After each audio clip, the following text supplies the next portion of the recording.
Leni Kinzli, who's the head of communications for the World Food Programme Sudan. Leni, thank you for your time. Your executive director, Cindy McCain in South Sudan, has said that the people of Sudan have been forgotten, and that seems to be pretty much correct, considering the numbers are astronomically horrific. What we're looking at is one of the worst humanitarian crises in recent history that has been only escalating and worsening the longer the conflict goes on. We're looking at record levels of hunger in the harvest season, which is the most food secure season in Sudan.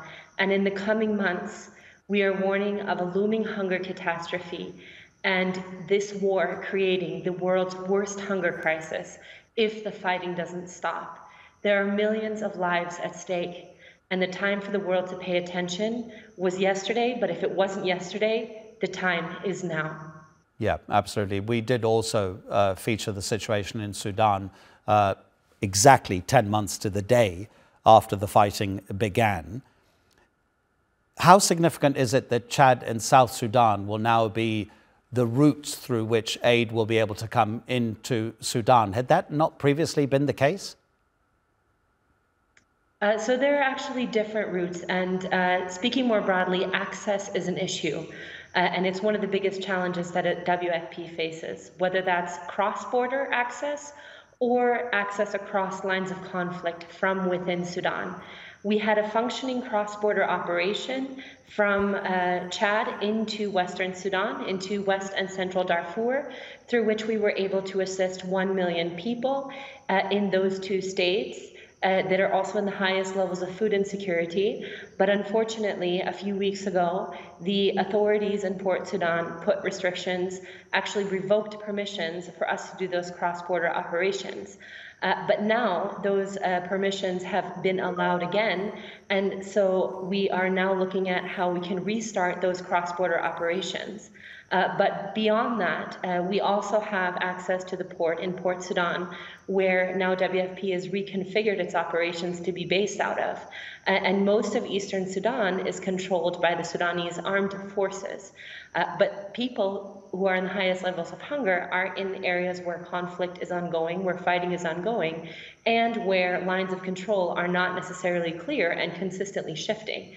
And so what we're calling for is access across lines of conflict from within Sudan and across borders to reach those people who have been stuck and trapped in conflict under bombs, airstrikes, etc., immediately, because we are looking at a looming hunger catastrophe. In terms of the pictures we're looking at while you talk to us, Leni, it's very difficult to understand whether these are refugee camps that have been constructed specifically for people to move into, or whether it's an ad hoc kind of system where people have just gathered in their numbers for security in some kind of random location. Are many people displaced without any form of formal camp where they can receive that kind of assistance and they're left just to fend for their own in the open? We are seeing record levels of displacement. Over 8 million people have been displaced inside Sudan and across borders since the conflict started. And so in some cases, there are not formal refugee camps. What we're seeing in Sudan, for example, in places like Kassala in Eastern Sudan and also in Port Sudan, is that people are gathering in schools wherever they can find shelter, a roof over their heads, as a place to sleep, as a place to seek shelter.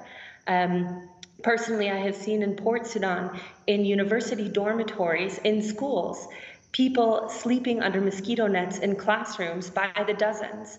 And the higher the levels of displacement and the more people are displaced, because there are many people who have had to flee not once, not twice, 3 times as the conflict continues to spread, the more food insecure they become.